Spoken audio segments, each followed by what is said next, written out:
thank you so much for tuning in today. My name is Hannah Pratt, and I am the event manager here at Harrell's. This is week 2 of our 3-part series, Profit Revolution Masterclass. Again, the Profit Revolution Masterclass is a collaboration between Harrell's, the lawn care CEO, and Spray. And basically, these presentations are designed to help you grow your business in a profitable manner. So thank you so much for joining us again today. And for those of you who are also joined us last week, we appreciate you being here again.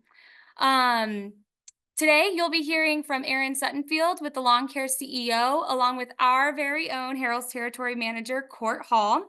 And if you have any questions during their presentation, you can drop those in the Q&A feature within Zoom, and we'll try to get to as many as we can at the very end of the presentation. And then we'll also be giving away a cooler at the very end of the presentation. So be sure to stick around to see if you won. We'll be raffling that away. So thank you so much again for being here today, and we hope you enjoyed the presentation. And with that, I'm going to hand it over to Aaron. So take it away. Awesome. Thank you, Hannah. Let me get my screen shared. Get started.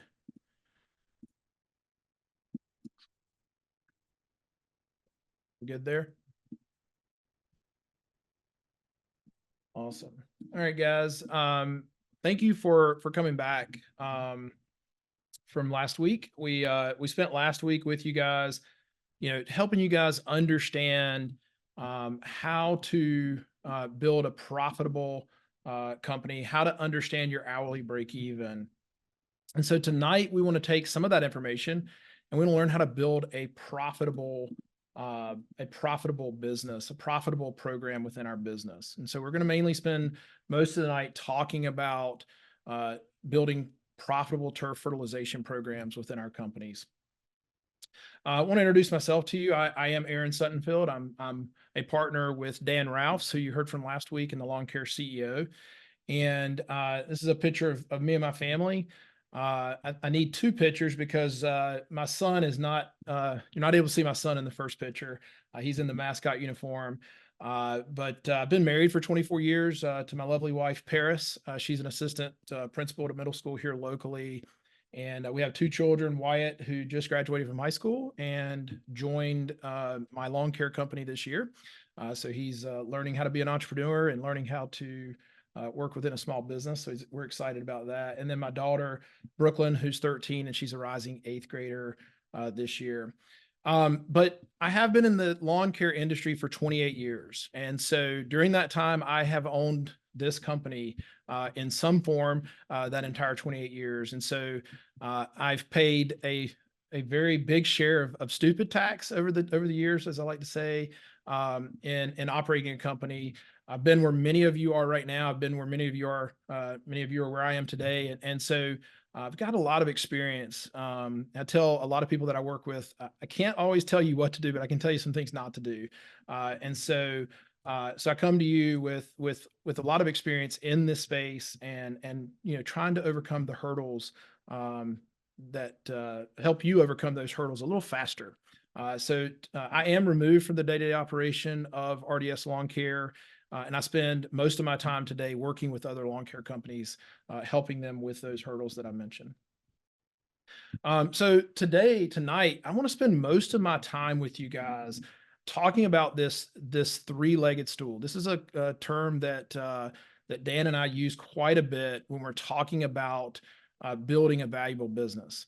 The 3-legged stool is simple. It's how do we balance the client's needs, the needs of our team, and the needs of the company. And this is not unique to lawn care. I want you to just think for a second, how I would value any company. Maybe it's a dentist office. I was at the dentist last week and I know my dentist pretty well. And, and I was in there asking like, how many people are sitting in this chair every day? And, I'm always thinking about, this relationship in any business. One of my favorite things to think about is business. And so, whether we're picking up, dog mess in people's yards, or we're cleaning people's teeth, or we're treating lawns, lawyers, anyone has to think about this 3-legged stool. And so if I were valuing a business, I would ask myself a few questions. What are the potential clients, and are they willing to pay for my services? Right? Can I hire A players to do the work that this business needs? If I can't hire A players, if I can't find really talented people, pay them well, give them really good careers, I don't think it's a valuable business. And then as the business owner, can I find potential clients who are willing to pay for what I have? Can I hire A players? And then at the end of the day, can I still be profitable? And if I can't answer all three of those questions with a resounding yes, then I don't think the stool's balanced, right? And so I want you to just keep this term in your mind as we go through the talk tonight, and think about your company and answer those three questions. And so, how does our program? So again, how to build a profitable program? It starts with your client, right? The first question that I'm going to look at is price, right? And so, does the market allow me to charge enough to be profitable? Yet, am I still affordable to a wide variety of homeowners? How quickly can I collect the money for the work, right? You're going to hear this. This isn't something new to you guys, but you should be charging credit cards, right? We don't want to be waiting on our money. I'll say this too at this point. I'm not a big prepay guy when it comes to fertilization. I think we give up too much margin, and with the ability to charge credit cards so easily now, I don't think collections is what it was 10, 15 years ago. And so I want to be able to collect when the service is provided. And I think that's also a benefit to my clients, right? Asking a client to write a big check up front could be a barrier to closing that business. This is a big one for me. Do my potential clients want the services I'm offering? I'm gonna give you some data from my market. I'm in the Charlotte market, Charlotte, North Carolina. And this is actual data that we've pulled from the Census Bureau. This is all available to you guys as well. But the market that I serve has 534,000 owner occupied homes. And so we looked at that number and we said, okay, if 25% of these homes would buy lawn fertilization and weed control, that's 133,000 potential clients. And so now, like, could we get a 10% market share? I think that's pretty doable. And so, we've just, used census data that's available to us. We didn't pay anybody for this. We just sat down as a leadership team and said, okay, a 10% market share would give us a company with potential for 13,000 clients within 45 minutes of our shop location. Man, I'm excited about that, right? And so, do I have potential clients who want what I'm offering? I think I can say yes to that in my market. And then, is it easy for my clients to understand what I'm selling them, right? I'm going to tell you guys, do not kill your clients with complex agronomy. Okay.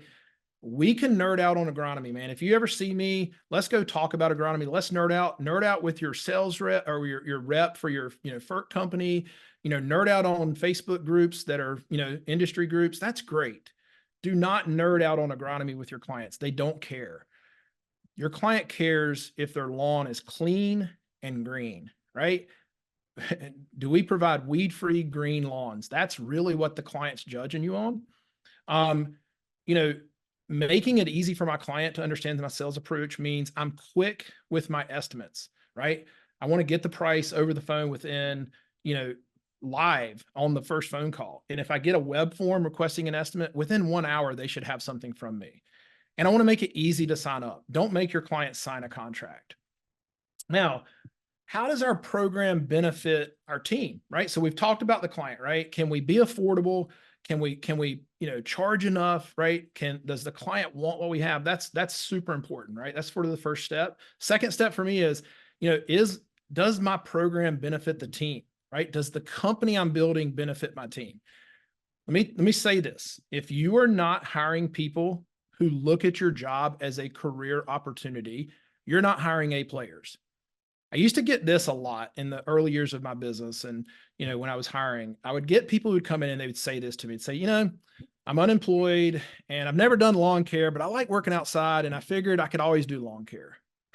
And let me just say that those people don't tend to be great A player people in our industry. And so I want to create a job that hires career oriented people. And so what does that look like? I need to create a full-time job. Okay. One of the problems in our industry is we have some seasonality depending on where you are in the country. In Charlotte, North Carolina, we don't have seasonality when it comes to residential lawn care. We have created a way for our company to treat lawns from January until December, and our clients are paying for it. And so we've created a full-time job for our employees. Can I charge enough to offer benefits to my employees? In our company, we do offer 75%. We pay 75% of their health care.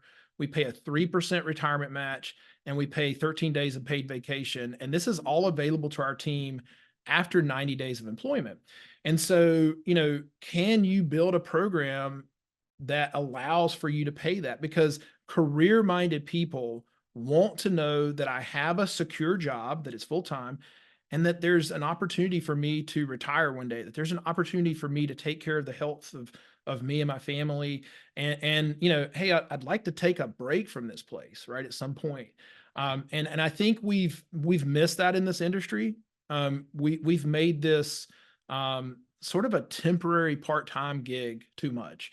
And so you need to check yourself a little bit and figure out a way to build a company that allows for those types of jobs. I'll tell you this real quick. We offer 75% of the healthcare. I just looked this up today. Through July, we were spending around 1.26% of our revenue went to that. I mean, listen, guys, you waste 1.25% of your revenue on going out to eat, I'm sure, right? On things that aren't going to impact your business as much as hiring a career employee. And so I really, really encourage you to find a way to offer some of these things. Vanguard has a simple IRA. We do a 3% retire match of their annual salary. It doesn't cost us anything to administer the program. They administer it. They charge $25 a year per employee to administer the account. It's just a pretty easy way to do a retirement account for a small business. And then paid vacation is pretty simple. So again, these are career people, right? A players want these types of things. If you don't build a program that has at least, in my opinion, 7 to 10 rounds, or a combination, I actually have a 7-round and a 10-round program. These two programs, coupled with some fall seeding in our market, allow us to treat lawns from January 1st to the middle of December.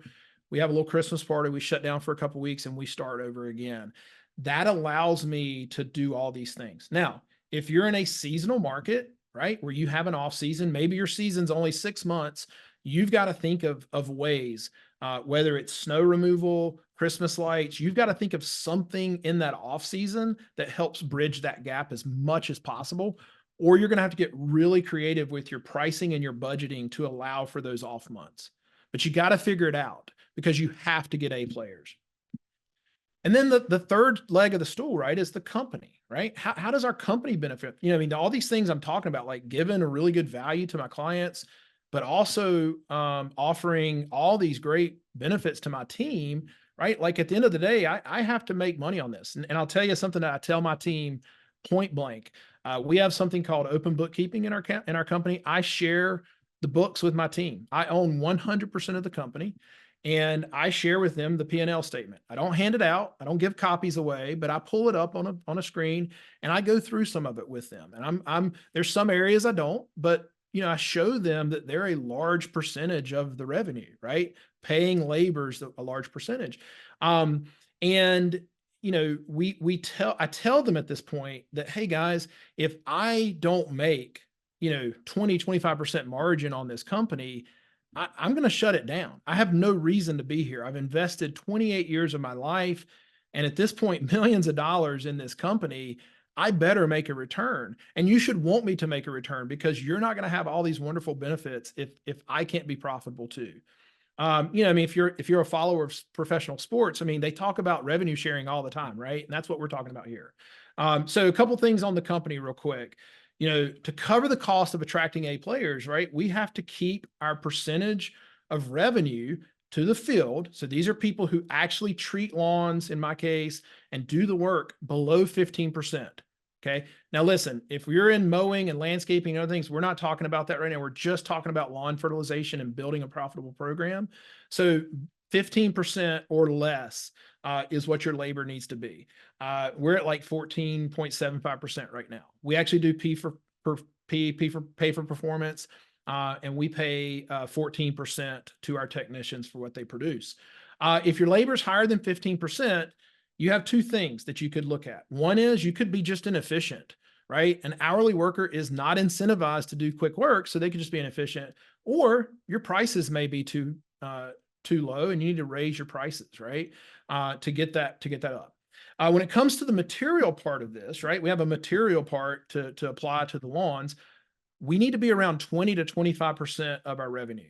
A couple things real quick on this. You've got to balance providing a really awesome agronomic program with what the client's willing to spend and afford, right? How much does it cost us to have the greenest and cleanest lawns in our neighborhoods? Because that's important. If you're not spending 20% on materials, the first thing I would ask you if I were looking at your P&L and I'd say, okay, how much were materials? And it comes up, 16, 17%. The first thing I'd ask you is, dude, are you really happy with your lawns? Are they the greenest in town? If you're like, they're really not. And you got to be honest with yourself.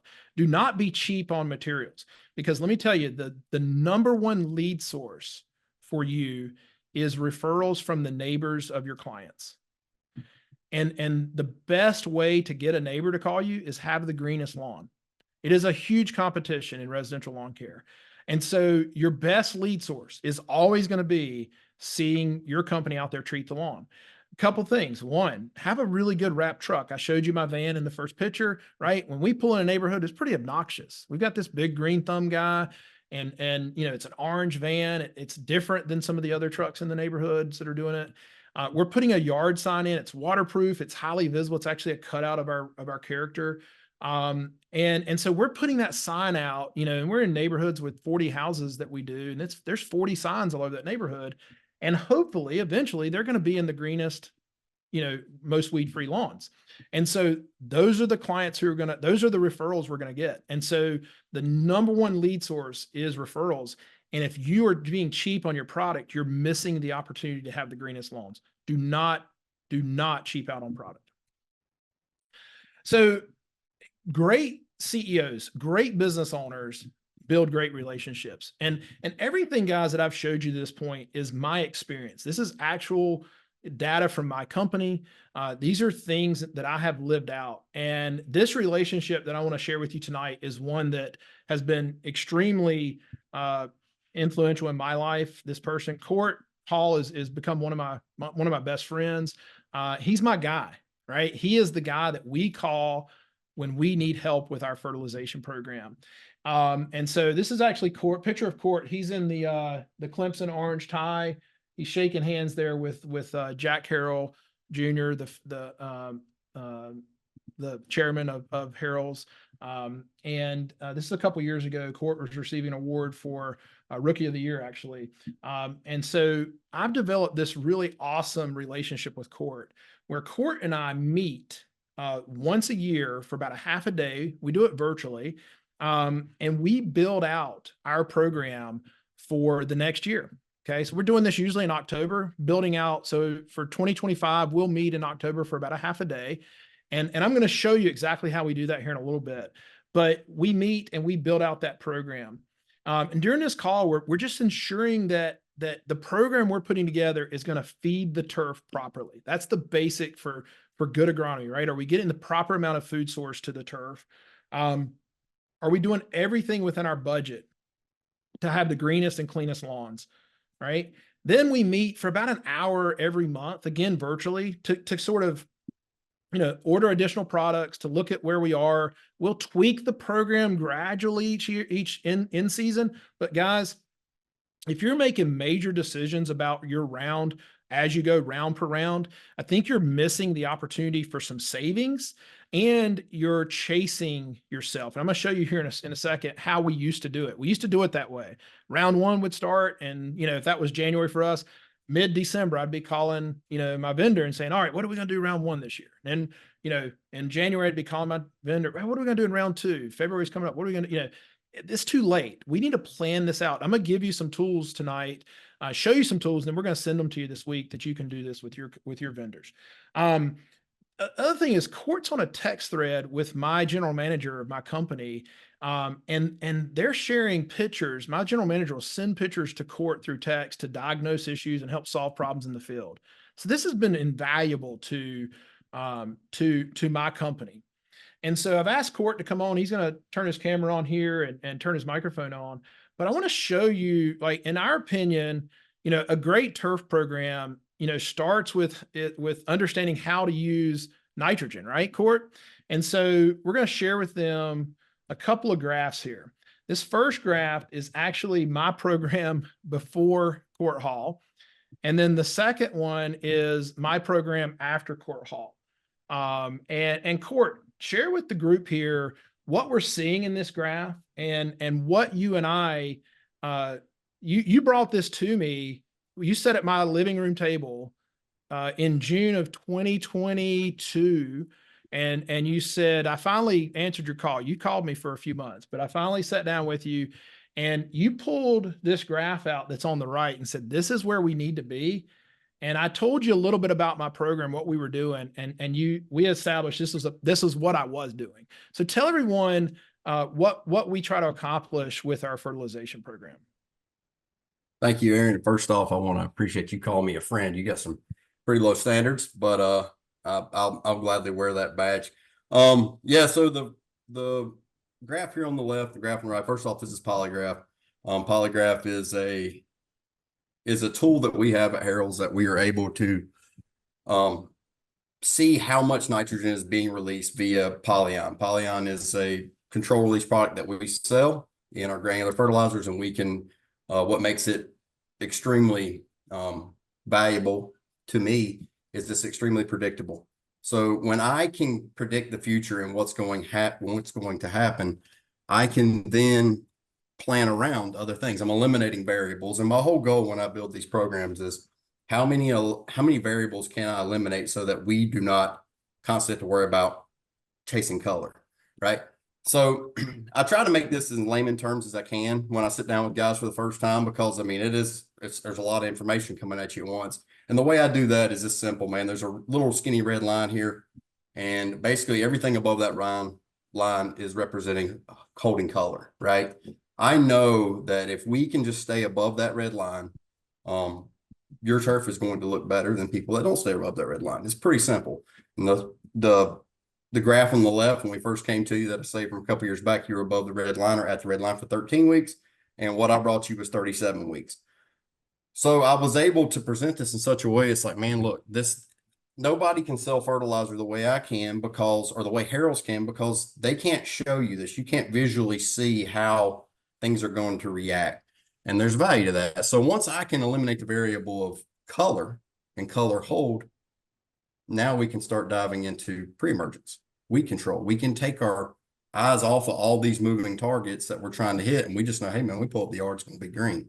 And in my opinion, there's a ton of value to that. Hey, Court, one quick question while we're talking about this that I want to make sure we get across. One is, again, this is my approach, right? We're not here to push approaches on you. We're just sharing something that has worked really well for me.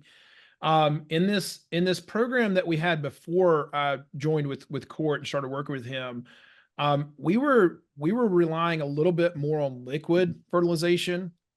And something that we've learned of over 2 years now of full implementation, we've learned that by using more granular fertilizer, we actually lowered the amount of nitrogen we're using, number one. And number two, we're putting that nitrogen out, 2 to 3, 4 times a year at most, and we're stacking it so that we're not having this huge drop off. One of the problems I had with liquid is I was having to time my applications. And when you're dealing with thousands of clients, you can't time applications as well. If I had 1 yard to take care of, I could spoon feed that thing perfectly. But we're talking about building a profitable program, and keeping the greenest and cleanest lawns on the block is part of our key to the success. I've been able to do that better with Court and Harold's than I could before, simply because we're using a slow release granular fertilizer. And I'll give you a great example, Court. We just, in Charlotte, North Carolina, we had one of the hottest, driest Junes we've ever had. Right. And so Bermuda warm season grass greened up a little bit and then just went hot and dry. And, we did our thing, right? We had our polyon spreading our fertilizer, granular fertilizer throughout this whole process. Guess what? July and early August has been one of the wettest on record. And so our lawns all bounced back because we weren't having to time that. And so I just love that approach. And that's made it a lot easier on our team, Court, to be able to be very predictable. I love that you said you can be predictable with this program. And that is true. And as you can see, we're switching nitrogen sources, Court. Talk a little bit about that. Like, I mean, you brought to our attention, and guys, listen, let me say this real quick. I'm not an agronomist. I'm a business owner who owns a lawn care company. Court is my agronomist. And so if you're a wonderful agronomist and you love agronomy, good. That's awesome. I wasn't. And we were struggling in that area. And yet we were still able to get well over 1,000 clients with poor agronomy. And so agronomy matters. But more importantly, the relationship you build with someone is what's going to impact your agronomy knowledge as well. So Court, talk a little bit about how we use nitrogen and some of the things that we do there. Yeah, so I mean, it's going to be different, and this is a hard conversation to have with however many people watching from different regions of the country, right? A guy in Miami is going to do something different in Jersey than Texas than Missouri, and so it's not fair for me to sit here and say, hey, this is, there's some general principles. I would encourage you to reach out to a local guy. I'm 100%. I'm not him in Miami. I'm not him in Michigan. That's not a fair spot to put me or that level of expectation on anybody. But what I will say is you can take these products, and when you're going to build out your program, I mean, there's certain times of the year I feel like you can spend more money, and certain times you can spend less money. We're still trying to target, and we're going to get to this, I'm sure you're going to get to this later, an average cost per 1,000 that we can make money at. Like, ultimately, that's the game. It's how to make it all come out to where you want it to at the end.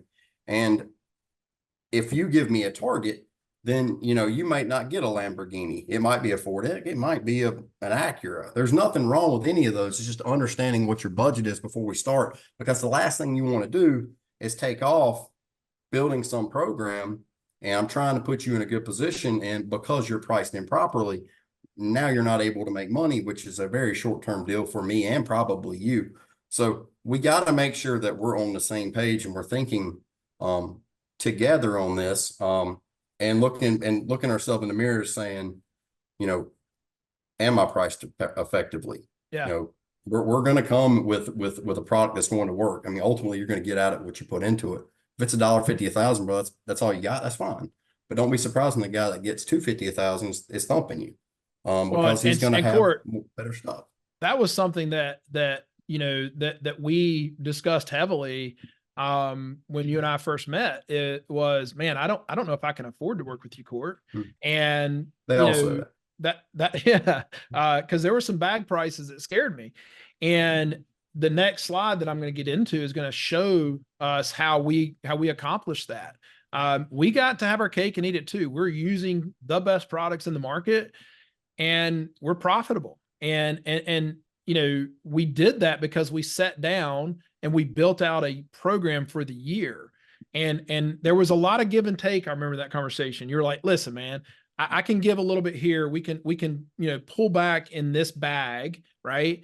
But man, you can't pull back on round 4. Your round 4 bag's got to be awesome, right? In our program. And again, we're here to talk about my experience. It's going to be different in other markets. You need to develop a great relationship with someone who can sit down with you and give you the information that Court gave me. And Harold's offers that with their network of reps across the country.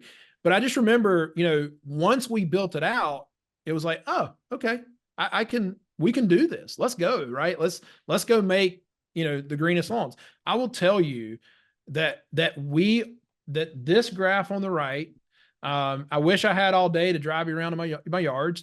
The color that we're getting consistently throughout the year has improved greatly, and these graphs are a great representation of that.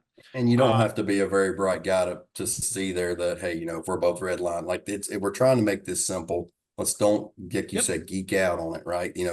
Let's use our tools, the ones that we know work. Yep. And there, if somebody else can show you something like this, all right, cool. Maybe we're not the only ones, but I've yet to see one that as accurate as what I've seen here. And I've had a lot of guys that I've sold fertilizer to that have been skeptical of it. And I could probably name off 5 or 10, and probably 5 or 10 are on this thing right now.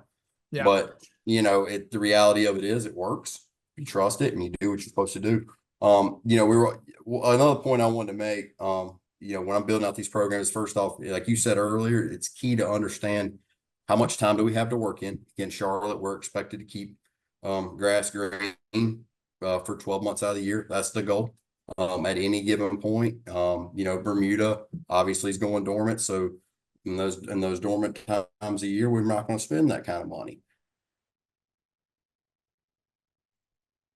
Oh, I think court froze.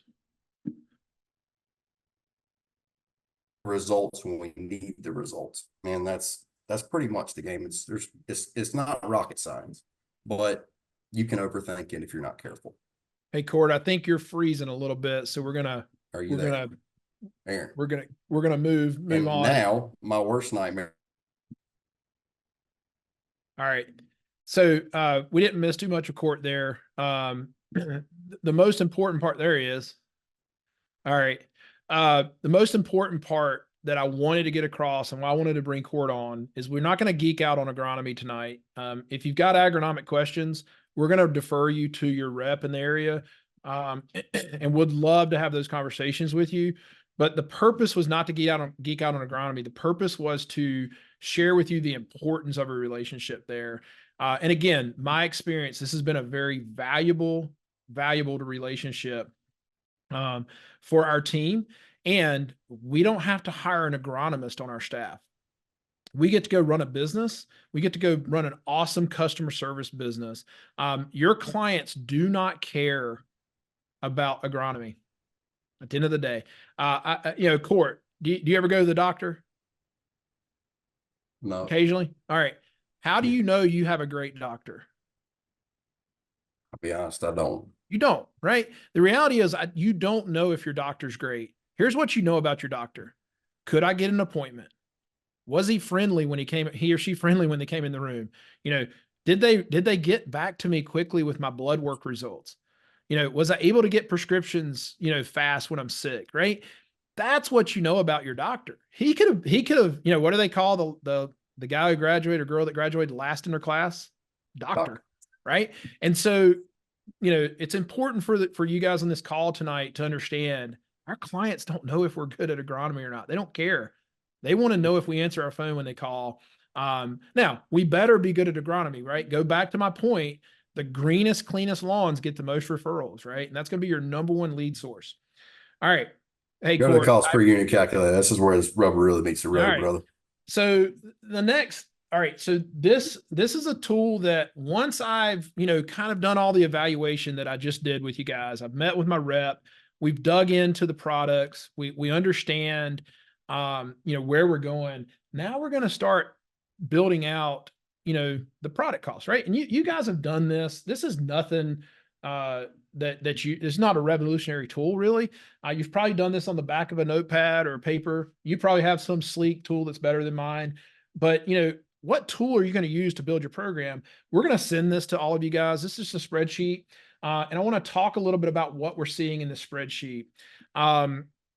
This tool allows us to go through and determine, what products are we using in each round. And so we've just broken this into little segments, which are rounds, right? So you see round 1 and you see herbicide A, the product costs $260. It's probably like a 2.5 gallon jug of something.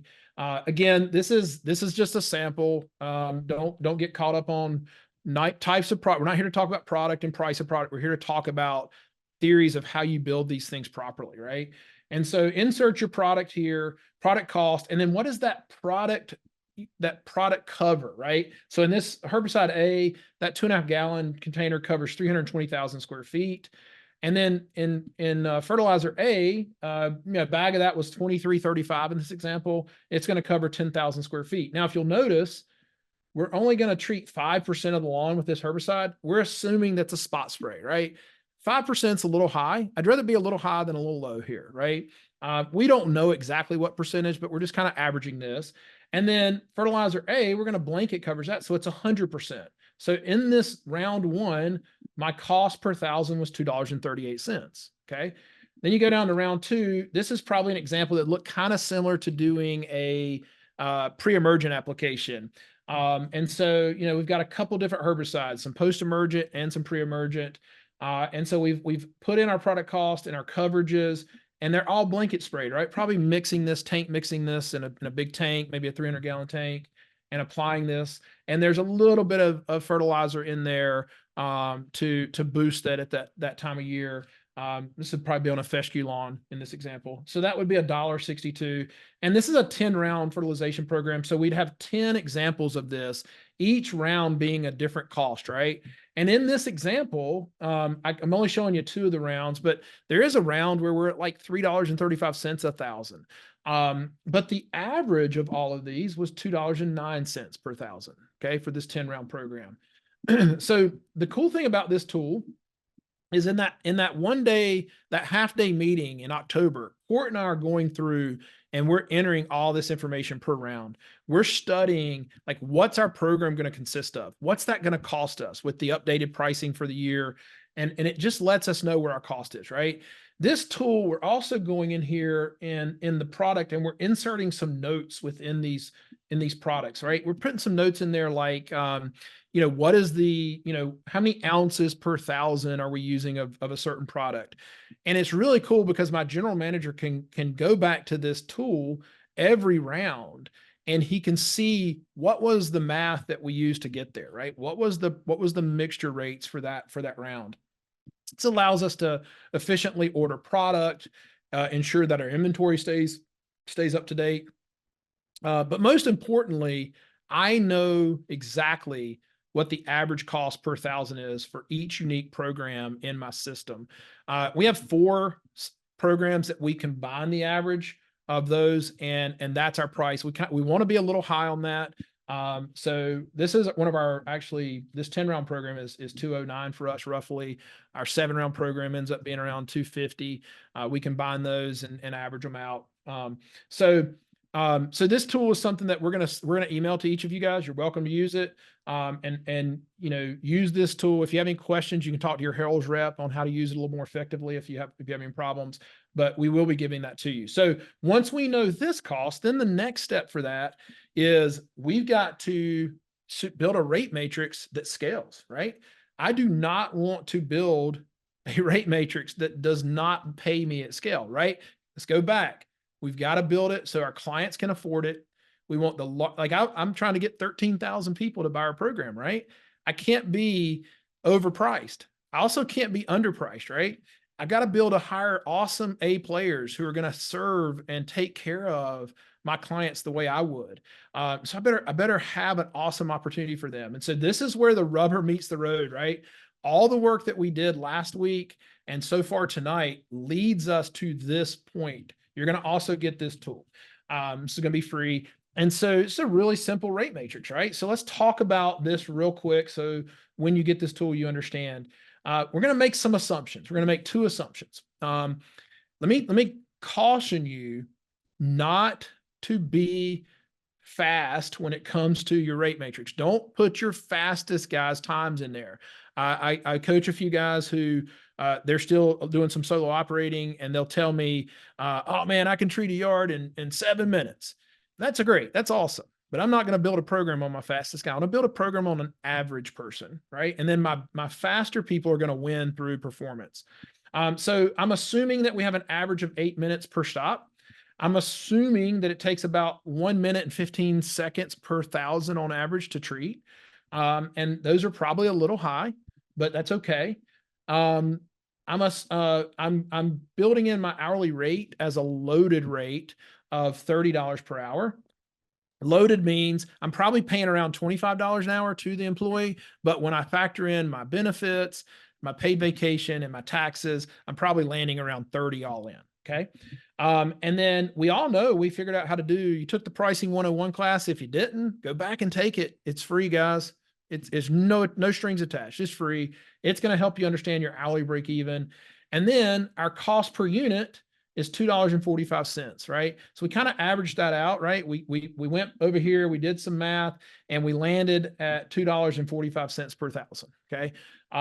Now we can, when you get this form, do not touch any of the cells left of the green cells. You can mess with your square footage, but the green cell is where you want to put your price. And so in this scenario, let's just take this top line and let me explain some information here. What is this telling me?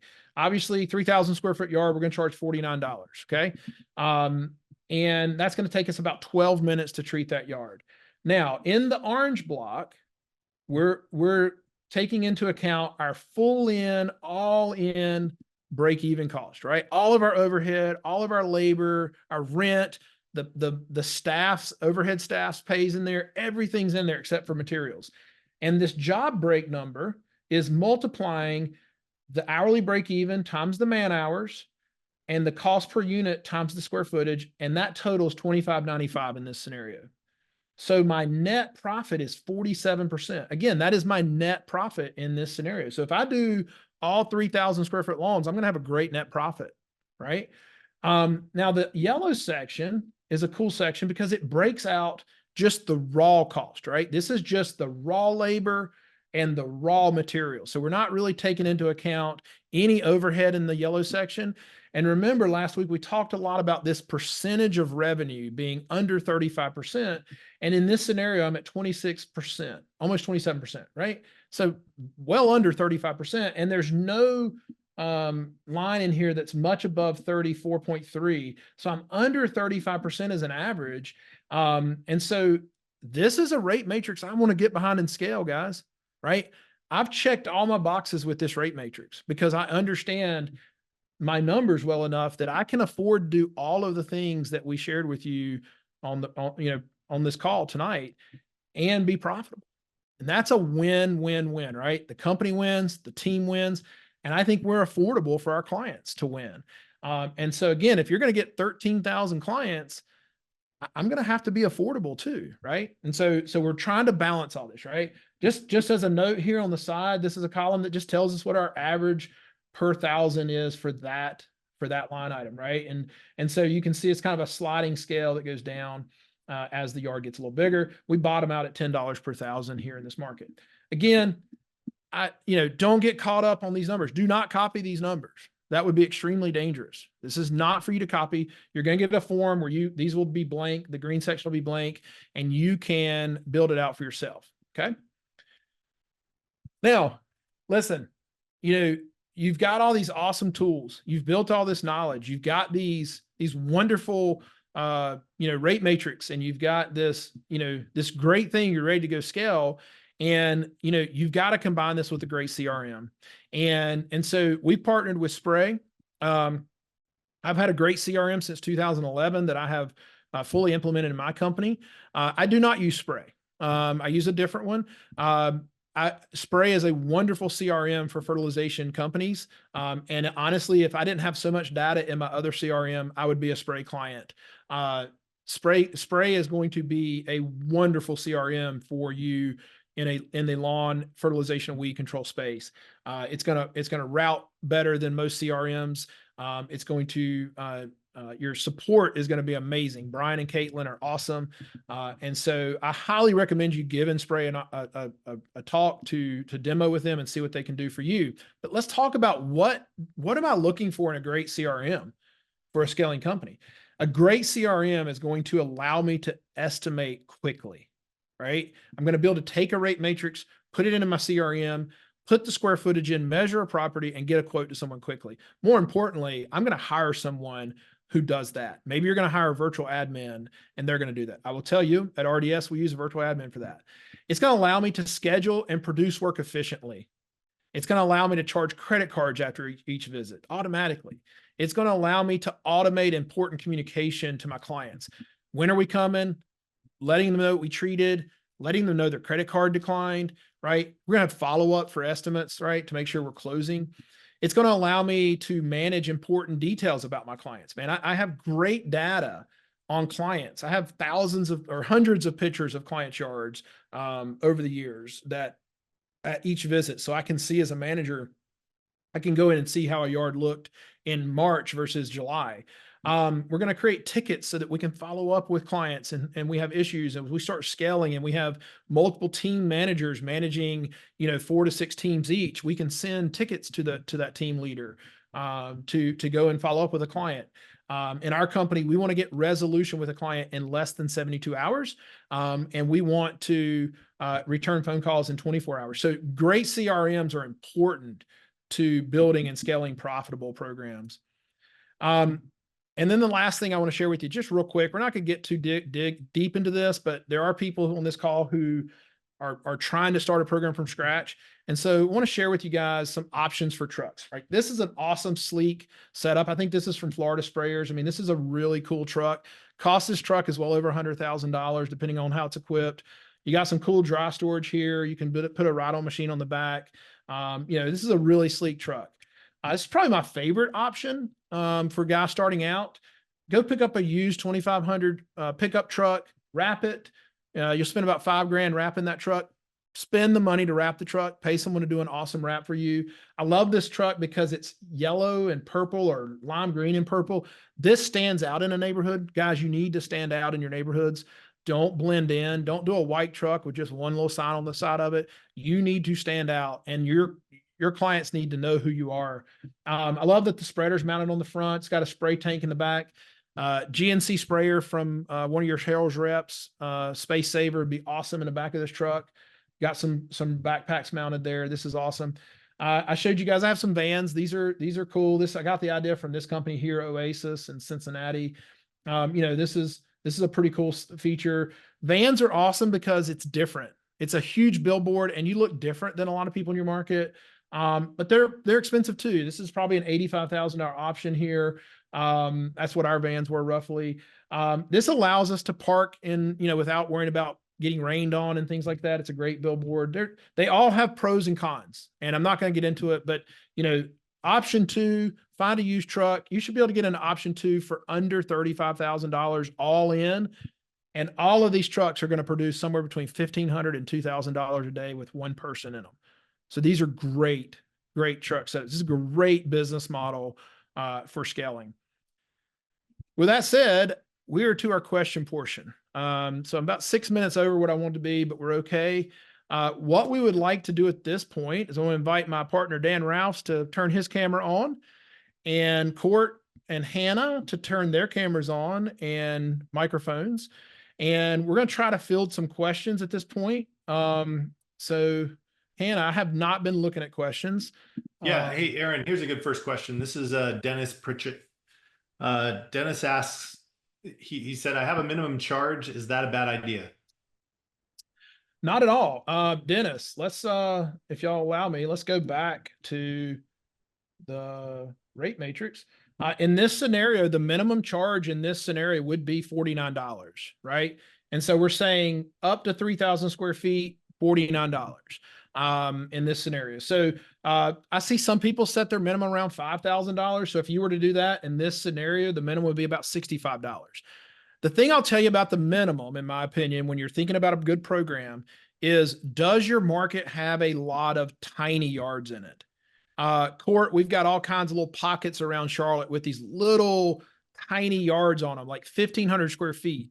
And, I want to get those yards. And so we've opted to start at 3,000 square feet and try to be affordable to that really small yard, knowing that we're going to measure all the yards online. And if it's 5,000 square feet, they're going to pay, $65 in this scenario. So it really depends on where you start that minimum. If you're out in the Midwest and you've got really large yards, you're probably going to have a minimum start around 5,000 or 6,000 square feet. So yes, have a minimum, but and I would just add, Aaron, like we can let the rate matrix kind of be our guide a little bit here, right? So if you're debating, hey, do we have a minimum charge?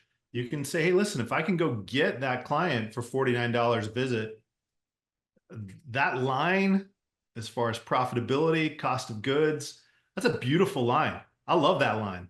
And I want to do a lot of that line. And so if I can go get that customer, I'm happy to kind of lower, maybe if my minimum before was like 5,000 square feet, I'm happy to like lower my minimums to get to that really healthy line, which is, hey, 47% profit and 26% cost of goods. So that's one of the benefits of going through this process is you're going to start to see and understand the relationship of those numbers. Yep. All right. Let me, Question. I see one here. Green, clean lawns. What does that mean? What do you think it means? I want the greenest, most weed-free lawns, right? Right. When you got to think like a consumer. When I showed those pictures of those families, they're not thinking broadleaf weeds and grassy weeds and stuff. They're just like, dude, I got weeds in my yard. And so they want to see the greenest, cleanest lawns. Hopefully that makes sense. What do we got next? How many clients, the next question is, how many clients will your tech service a day? Oh, all right. In my market, so let me explain this. We pull hose and we push spreaders. We don't use ride-ons in our teams. The average yard for me is around 6,500 square feet. I don't have less than 5% of my clients are over 15,000 square feet. I just don't have the right yards for ride-on machines. I love them. I think it would be awesome. So we push spreaders and pull hose. We look at 3 numbers when we're scheduling every day. I want to see us bill more than $15,000 a day per tech and by the way, we call them route managers because we want them to manage the relationship with the client. We tell them when we assign a client to your name for the day, you are responsible for communicating with that client and managing that relationship. If you can't treat, you got to let them know why. If you can't get in the back gate, you got to call them. If there's an issue, you got to tell them when you're there, right? So route managers should do over $1,500 a day in revenue. That's going to equate to somewhere between 18 and 24 stops, depending on the neighborhoods and the density. And then we're looking at somewhere around 140 to 170,000 square feet. So our schedulers kind of playing this game of balancing all those numbers to land in a reasonable spot. And so that's kind of how we measure that. Taylor asked this question about what's your number one tip for building route density fast? This is an outstanding question and deserves about an hour-long webinar. Is that Taylor Cannon? Next week. So, is that our guy, Taylor Cannon, by chance? Yes, Taylor. I knew Taylor was going to have some good questions. Yeah, I mean, stay tuned next week. Man, Taylor, I'd have 13,350 clients if I had the key to that answer. I will tell you, honestly, I think the first place I would start is I would have very good wrapped trucks. Think about the example that I showed you with the purple truck. I think is a wonderful example. The Oasis truck is a great example. I'd want to be different. I would want to turn heads when I drive into the neighborhood. I remember there's a commercial, the Biltmore House used to run these commercials of these awesome Ford trucks. Remember those, Court? And they were beautiful. They're like tan and they had this nice little green logo on them. Those blend in. Beautiful trucks like that blend in the landscape.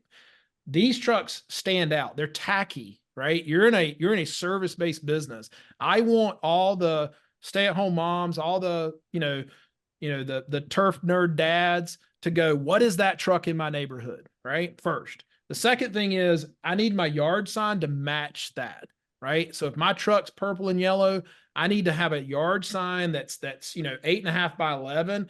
Don't put one of the little squares in, right? The little square sign, in my opinion, is like everybody else, right? If your sign looks like True Green, get a different sign.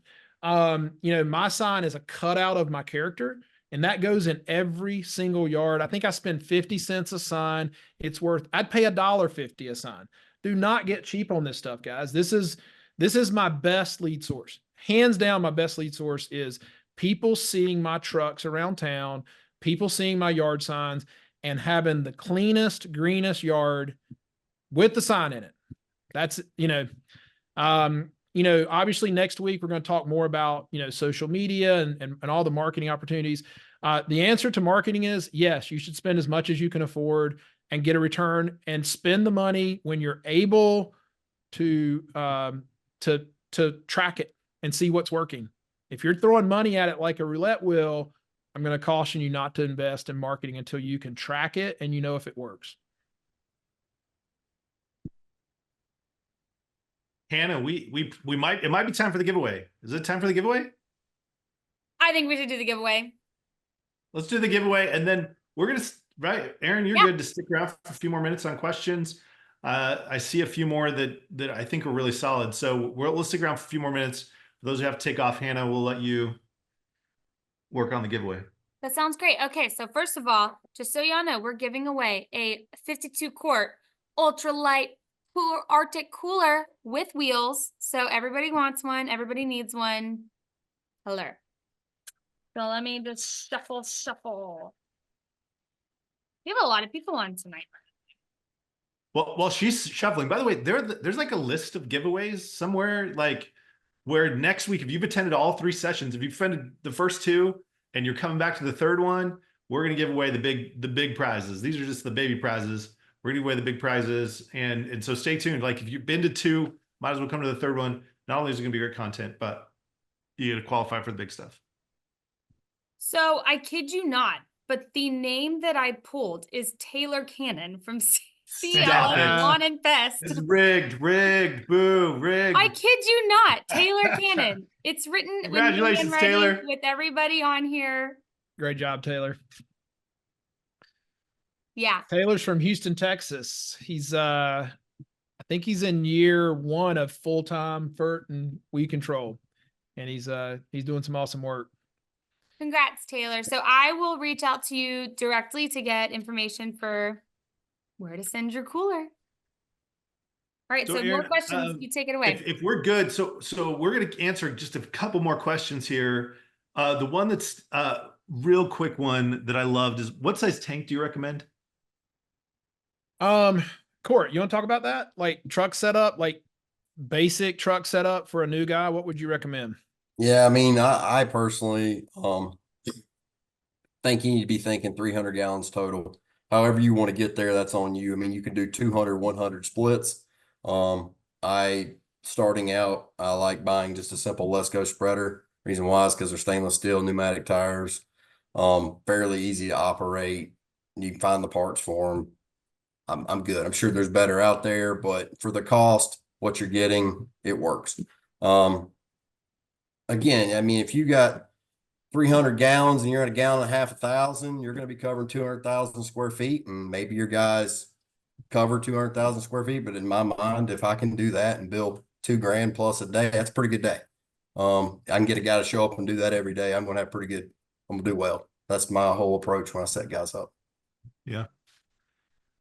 Next question, Aaron. Thank you, Court. This comes from Lance. Lance, I think this is actually a really great question, Aaron. I'd love you to take this one. Yeah. Do you make an effort to send the same technician to the same lawns for all 10 rounds? Pros and cons of that. Yeah. Do we see any data that shows that's more efficient? I know this is something you've grappled with a little bit in your career. So Lance, the answer to that question is yes. I think it's best if we can have everything says, and we've seen everything is great if the same technician goes to the same houses every round. And we've had times where we've done that really well. Our guys like it better. They actually develop relationships. We call them route managers. We want them to take ownership because of the way we pay them. We really tell them, like, you have a little mini business and you haven't had to put any skin in the game, right? You've got a great truck, van, you've got all the equipment you need. You've got this client base, if you produce, you get paid based on what you produce. So you've got this little business. So treat these clients like they're your own, right? If I'm paid on production and I gain a client on the same street I'm treating on, my production rate goes up. If I lose a client, it goes down. And so we do like for them to treat the same houses as much as possible. Where I've found that this is a challenge is we're in a growth mode right now, and we've actually overhired a little bit because we're right in between needing an extra tech. So we need an extra tech, but we don't have enough for a full tech. And what's happened in that scenario is it's really difficult for us to visit the same lawns and spread the work out evenly. It just makes it hard. So it's hard. It's a challenge. There's going to be times where it just works perfectly because your number of clients is split, really well across your techs. But in a case like ours right now, we're one tech heavy. And so it's been a challenge this spring and summer to visit the same properties with the guys. The guys like it better. We like it better. The clients like it better. We don't promise it to our clients because it's just hard to make that promise, but I do think it's great if you can do it. But it's a challenge. Yeah. The next question comes from Michael. Do you have any thoughts on pay per production versus pay per hour? Now, No. I know Aaron had zero opinion about this. I'm not passionate about either one. We're actually really, really passionate about this. Aaron, what, like you do pay per performance. Mm-hmm. And you're pretty passionate about it. In fact, I think one time you said, hey, this movie Shawshank Redemption, where he crawls through the raw sewer pipe, you would crawl through the raw sewer pipe to implement pay per production. I would crawl through a raw sewer pipe to implement pay for performance. Okay, a couple things. We probably could and should talk about it for an hour. In Cape Cod at our live event, we will talk for a full hour about pay per performance and why we believe in it and how you kind of get it started. But Cliff Notes, 2 minutes, 3 minutes, what's the argument for it? Cliff Notes version. Number one, hourly employees are at odds with you as the owner and leadership team right off the bat, right? The whole leadership team, production team, the owner, we're all trying to be efficient and generate as much revenue in as short a time as possible, right? We all have limited equipment, limited capital, right? And so when we go pay someone hourly, they're incentivized to work more hours and we're incentivized to work less hours. So we're at odds with that formula right off the bat. I will tell you that our production, basic production level for them to reach the bonus in our pay for performance model was $5,750. The reason per week. So if they up to $5,750, they get 13% of what they bill. If they go over that number, they get 14% of everything. Okay. The reason it was at $5,750 was when we had hourly employees, no one was getting to that number routinely. And we knew that they could. We knew that management could go out there and do that. I could go out and do that. But hourly employees were never hitting that number. And so that was kind of par for us, right? It was like, let's just get to this, right? And so it's funny because we're now routinely 6,500, 7,000. Like no one is at 5,750. No one. And no one before pay for performance was at that number. So the production and efficiency goes way up. The guys are making more money and working less time.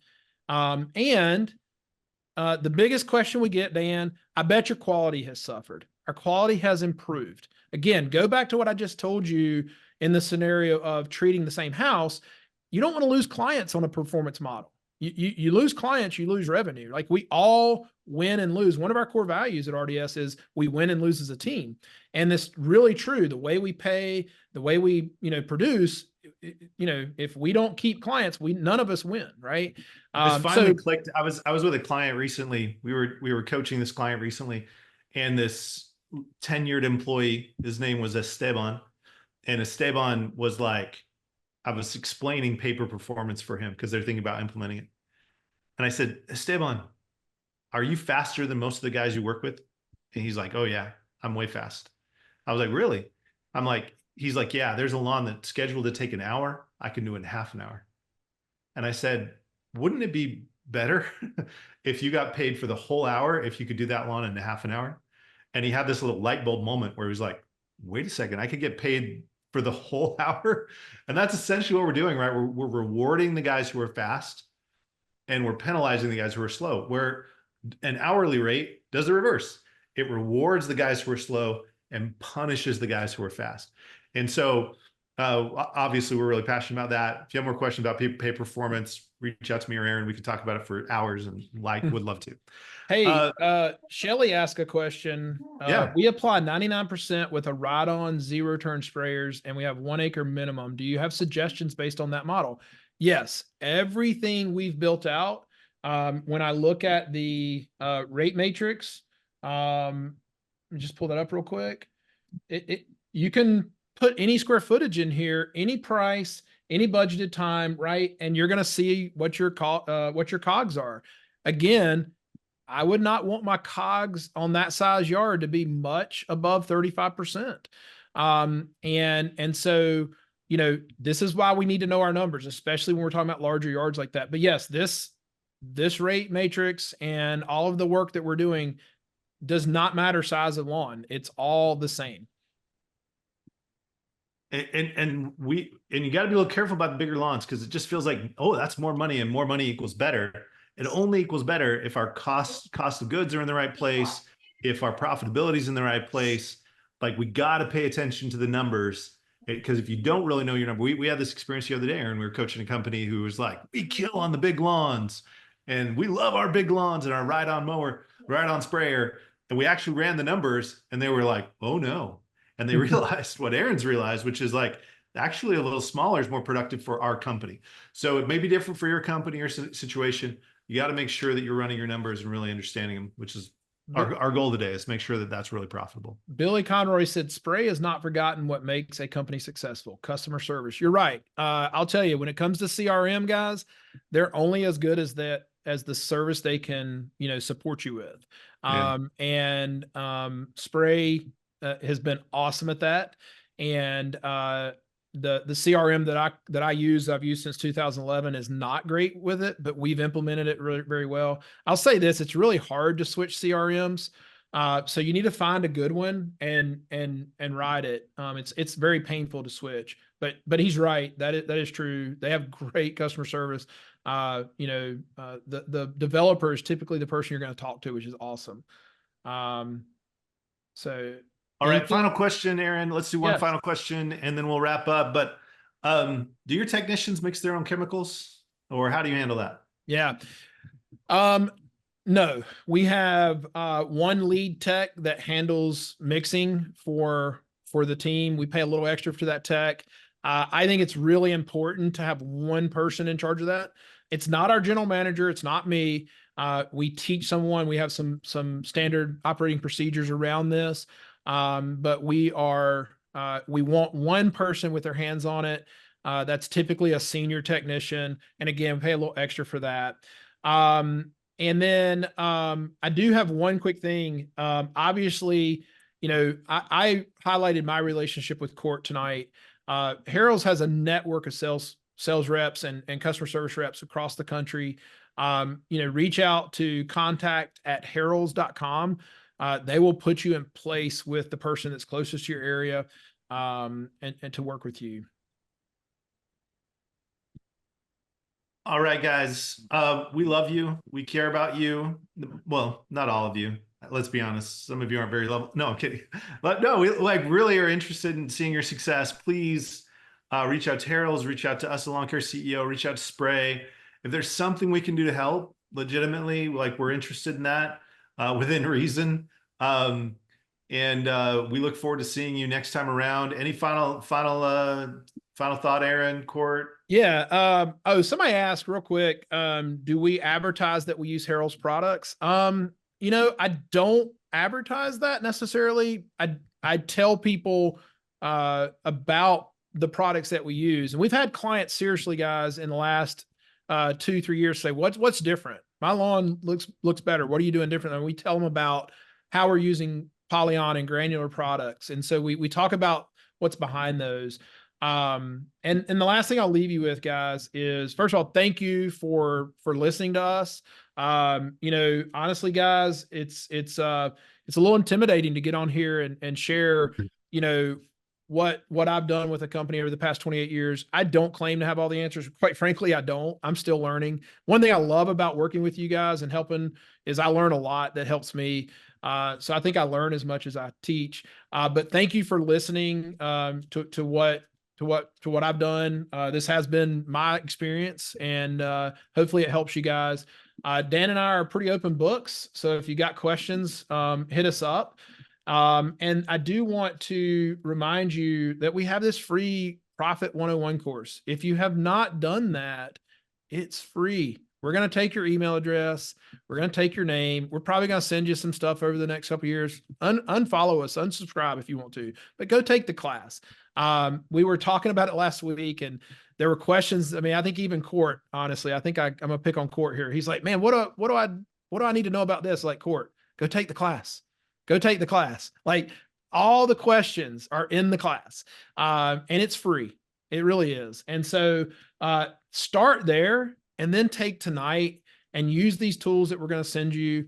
And listen, if you get stuck in any of this, contact@harrells.com or reach out to us, but go to your Harrells rep, because we actually spent a few months training the Harrells team on how to use these tools so that they can be a resource to you guys. And it's free. You don't need to pay a coach for this part of it. We want you to have this information. So this is truly an opportunity for you guys to learn and build awesome scalable companies. So I have one thought I want to end with before we hang up. Guys, buy into what they're saying. Go take the classes. Go know your numbers. In order to get the most out of a guy like, a Harrells rep, right? In order for us to put you in good positions, you got to let us know where we need to be pricing you. I don't want to spend the time to go build something and then you aren't able to use it effectively because we mispriced it, right? We got to know a budget. We got to have an idea where we need to be. That way we can go build something that is appropriate for what you're building out. And secondly, I mean, you only get one shot at first impression. When you pull up to a yard and you're logoed out and your van's logoed out and you got your signs and you've done everything right, let's pull up the yards that are already green. Let's don't chase color around. Let's try to be efficient, smart, and take advantage of that first impression that we could have with anybody at any given moment. Yeah. And to add to that real quick, don't call Court each round and build out your program each round. Sit down with a Court, sit down with a Harrells rep, contact@harrells.com, and build out your program for the year so that you can ensure that you stay within your budget. It's really hard to do it round by round. So awesome, guys.